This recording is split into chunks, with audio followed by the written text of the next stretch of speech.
Easiest way to get aligned with your circadian rhythm with jet lag is no matter what time it is, wake up with the sun. If you get 2 hours that first day, wake up with the sun, go to bed with the sun, and just try to get in tune with the sun.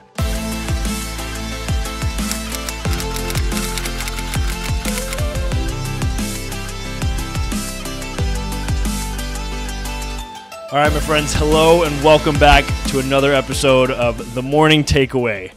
So today I want to talk about a little topic that I have been a little bit intrigued with. And by intrigued and a little bit, I mean a lot of it.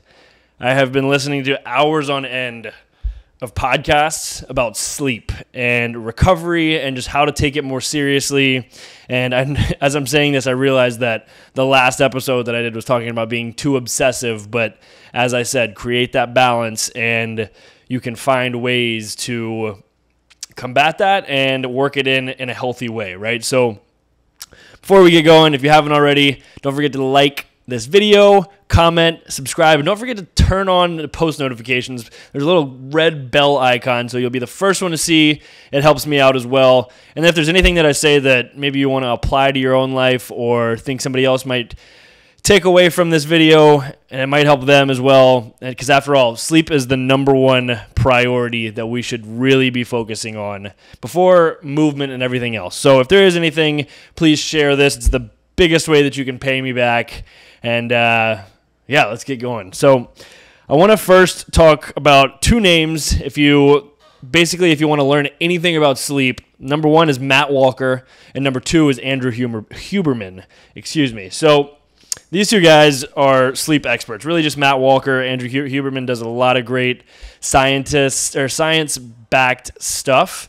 His Huberman Lab podcast is also really great for this kind of stuff. But with that said, I've done a lot of research and a lot of listening to them and reading on my own to really try to get a grasp on what is the best way to make my body ready to perform each and every single day, right?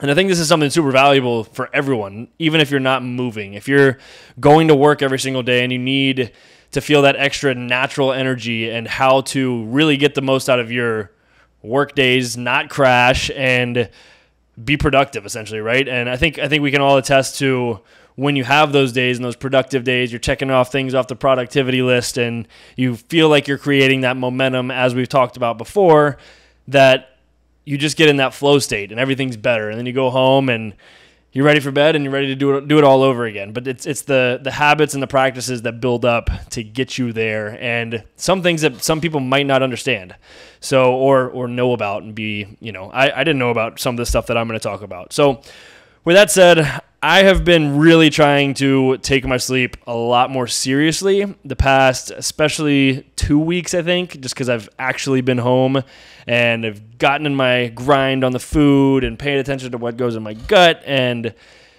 all my cardio stuff and my workouts. But even without movement, before you get into movement, I think sleep is something that's the number one, should be the number one priority, because you can literally lose weight from learning how to sleep well. You can increase your energy levels, increase your mood, increase all these aspects of life just by increasing your sleep quality. So with that said, I have some notes written down on what I want to hit on because I don't want to leave anything out. I'm sure I will. But if you do have questions, leave a comment, and I'll be happy to get into that with you. But number one, first and foremost, is to get a sleep tracker. So whether that is a Whoop, which is what I use, it's this little thing, and I'm not sponsored, and Apple Watch, I'm not sure if they even track because you always have to charge it.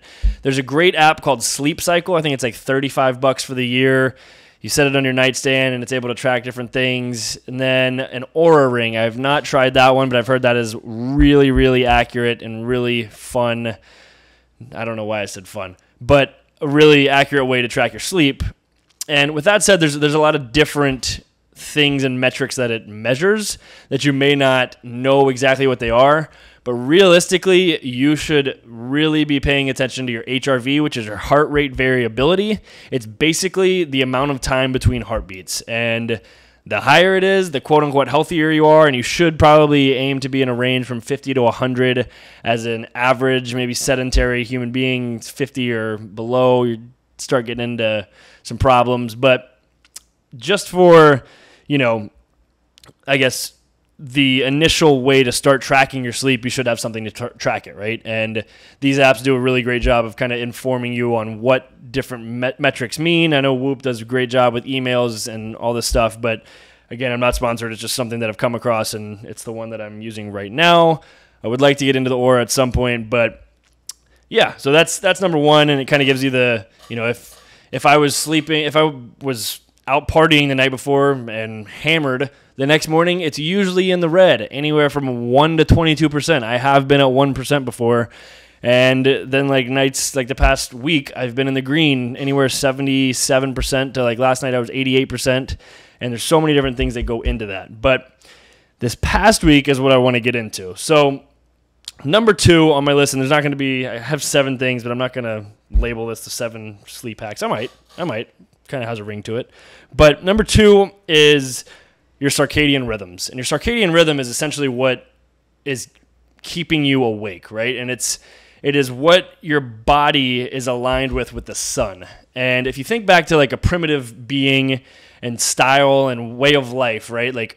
We didn't have lights. We didn't have things that caffeine and all these crazy things that stimulus that keep us up. And what was the mechanism of sleep? It was to wake up with the sun and go to sleep with the sun. So our body's natural rhythm is to do this.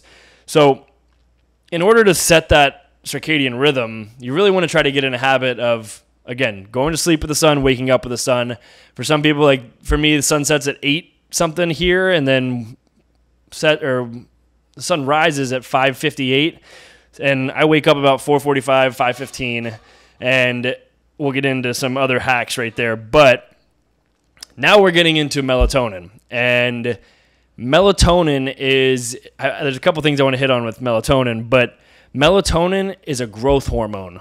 And a lot of people say, Andrew Huberman, Matt Walker, they will say, and I can't remember the exact percentage, but there's actually something like 14 to 300% margin of error that over-the-counter melatonin supplements can be wrong and inaccurate.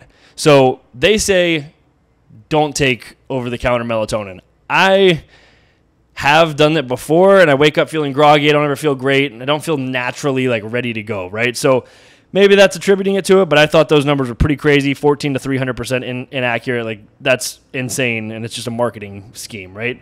So with that said, it's a natural hormone, and your melatonin basically comes in different waves of of 12 hours, I believe it is. So if you think about it, and you're waking up at, today, if I woke up at 4:15 and I literally crashed, now that I'm saying it out loud, it makes sense. I had my crash around 4 p.m. So that's my natural melatonin kicking in, saying, hey, it's time to start winding down. So that's number 2. Get aligned with your circadian rhythms. Pay attention. You can't really track your melatonin, but the more that you get in line with your circadian rhythm, the more you're going to be able to be in tune with that and really get the most optimal sleep. So again, there's also people that talk about like jet lag. In order, the easiest way to get aligned with your circadian rhythm with jet lag is, no matter what time it is, wake up with the sun. If you get 2 hours that first day, wake up with the sun, go to bed with the sun, and just try to get in tune with the sun. So that's enough about circadian rhythms and talking about the sun.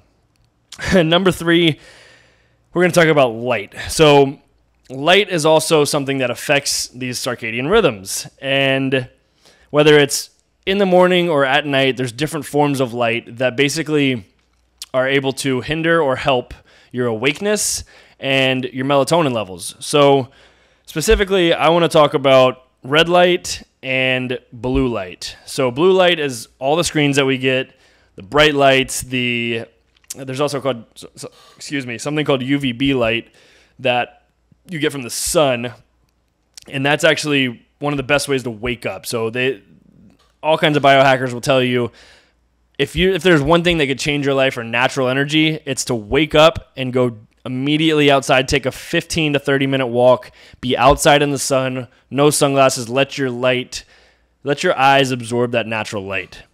So that's kind of UVB light. Blue light, also you can get from the sun, and you can correct me if I'm wrong on that, but I'm pretty sure that's right. But the blue light hinders our sleep. It wants to make us awake and aware, and there's something like, I can't remember the units it is measured in, but it's 100, oh god, I'm blanking on it, but whatever it is, something as little as like 3 minutes or something absurd can hinder your sleep by seeing blue light. And so where I'm going with this is, at night you should try to limit your overhead lighting. And if you're going to bed with the sun, that's probably right around dinner time. This past week, I've actually been turning out my lights, beside for like my microwave light and the light behind me. Small little lights, turn them off, and I'm washing my dishes and stuff in the dark, and like my recovery is crazy. So that's one thing. Then for the next thing is, in the morning. Oh, also wear blue light blockers. You can get blue light blockers. These are actually mine. You can get some trendy, nice-looking glasses that are anywhere. There's a company called True Dark. They actually were kind of the founder, Dave Asprey. He's super into it. He's awesome. I don't have any of those. I'm not sponsored, but heard really great things. So anyways, moving on from light, and obviously again, the best thing you can do in the morning is get light in your eyes. And then, I want to move on to number 4, which is kind of around the same idea of light and that overhead lighting, but it has to do with eating. And if you just want to live by some simple principle, it's to not eat when it's dark outside. Because what is your body trying to do if you're aligned with that circadian rhythm and aligned with the sun? Your body is trying to go through its natural processes when it's dark outside and when you're supposed to be asleep, in order for it to break down food, in order for your digestive system to work properly, in order for all these different processes that are happening to make you feel your best in the morning, right? So don't eat when it's dark outside. Obviously, stay as strict as you want to that. And a lot of what messes these things up is our social life, right? And it's unfortunate, but it's also kind of necessary as well. It's like, we want to have a good time with our friends. We want to be out, and that's fun. But I don't know. Maybe we resort to doing day parties, darties. I don't know. But anyways, that's kind of aside the idea here. But basically, your body needs to do what it needs to do while it's asleep when it's dark outside. That's number 4. Number 5, kind of, it's all tying in together, is have a wind down routine. So what does that mean? Have something to where your body knows, hey, it's time to start winding down and getting my brain and body ready for sleep. You actually have a natural boost in energy right before you go to bed, which is your melatonin spiking and saying, all right, I'm awake and I know it's about time to go to sleep. And there's research on that everywhere. So with that said, during this wind down routine, some ideas that you can do, like for me, I have my dinner, and also this wind down routine should be aligned with the sun, right? If your body, if you go on a sunset walk, which they say is one of the best things you can also do, go on a sunset walk, your body naturally knows hey, the sun's going down. It's time for me to start going down too. So with that said, I journal. Obviously my hygiene practices, and then I also have been utilizing 528 hertz. And you can go on Spotify, just type in 528 hertz. It's basically these sound waves that are triggering the barriers in your skull and your brain to trigger relaxation, meditation, and just trigger your brain into that wave of readiness for sleep. So look up 528 hertz. That's a great one. A lot of the meditation practices that you'll listen to have that kind of in the background. And it might be a little woo-woo, but it's also beneficial if you feel like you want to get some good sleep. So journaling, obviously, that's a great one. Another little supplement you can take at night, you can take epigenin, and then you can also take magnesium 3 and 8. Fundamentally, as human beings, we are deprived of magnesium. We are electrical human beings. Everything that happens in our brain and our bodily functions is from motor neurons. They're literally electrical currents. And with all the crap that's in our food today, we're literally deprived of all of this different stuff, right? So our brains and our bodies are not getting enough magnesium.